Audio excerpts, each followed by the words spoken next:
Should children attend funerals, or is that a big mistake? Yes, generally speaking, they should attend funerals, but it isn't quite that simple. I'm going to discuss 10 things you should consider regarding children and funerals.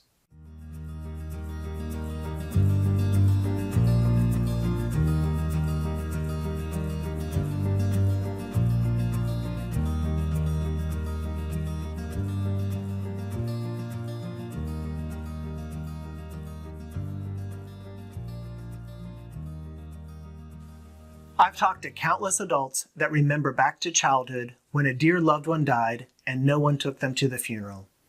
And now, as an adult, they talk with tremendous regret about not being able to attend.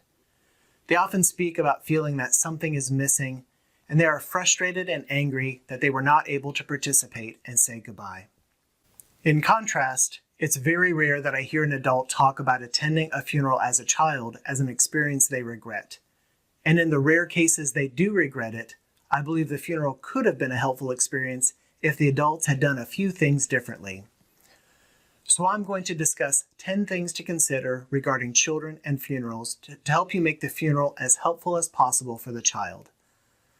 First, we need to recognize why we're having a child attend a funeral.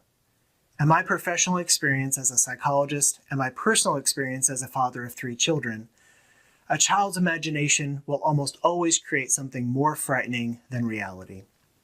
So if you're worried that taking your child to a funeral will expose them to scary images, I would argue that their imagination will create something far worse than anything they'll see at a funeral. Another consideration is how young is too young for a child to attend a funeral. I believe that if the child is old enough to recognize and remember the deceased, then they are old enough to attend at least some of the funeral rituals. And certainly by the time a child is talking, I believe that it is important to include the child in some of the funeral rituals. This leads us to our third consideration. Not every child has to attend the actual funeral ceremony. You may choose to have younger children attend other funeral rituals. For example, they can attend a viewing, a wake, or visitation or graveside service instead of the actual funeral service. The advantage of these other events is that it's much easier for a child to attend just a short portion of the event. As in the cases of a visitation, they don't have to stay for the whole time. And graveside services or committals tend to be much shorter than actual funeral ceremonies. My fourth consideration is an argument for times when you may not want to take a child to a funeral. In some cases, the child may not really know or had a close relationship with the deceased. In short, the closer the relationship between the child and the deceased, the more I would encourage you to have the child attend. But if the deceased is the child's second cousin who they've only met once in their life and they don't even remember their name, you probably don't have to take that child to the funeral. On the other hand, children may be very close to others that aren't blood relatives. For example, they may be very close to a child care provider, a teacher, or another person they spend a lot of time with. In those cases, I'd be much more likely to have the child attend at least some of the funeral rituals. If you've decided that the child will be attending at least some of the funeral services, then it is critical to have a conversation with them about several key things. The conversation should include a brief discussion of what happened that led to the person's death, what will happen at the funeral service or viewing or visitation, and what behavior you expect from them. You should also take plenty of time to answer any questions they have. You should always have this conversation with children before attending a funeral event or service, and then also ask if they have any questions after the funeral service. A sixth consideration is what language you use regarding how you describe the cause of death. I have another video specifically on how to talk to children about death, so you may find that helpful. In general, keep it relatively short and use concrete, simple terms. And avoid using words or metaphors that suggest that the deceased is sleeping or resting. Young children easily confuse the concepts of death and sleeping, and it's best to be clear yet gentle in our descriptions. Earlier, I mentioned that in some cases, it is more appropriate for a child to attend a viewing or visitation or wake instead of attending a funeral service.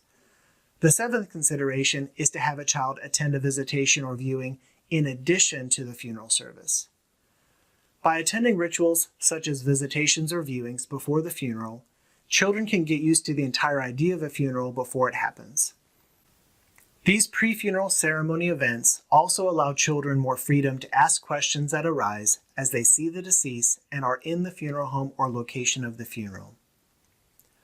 Another good reason to have children attend these pre-ceremony events is that they provide an unhurried time and place to use healing funeral rituals without being the focus of everyone's attention.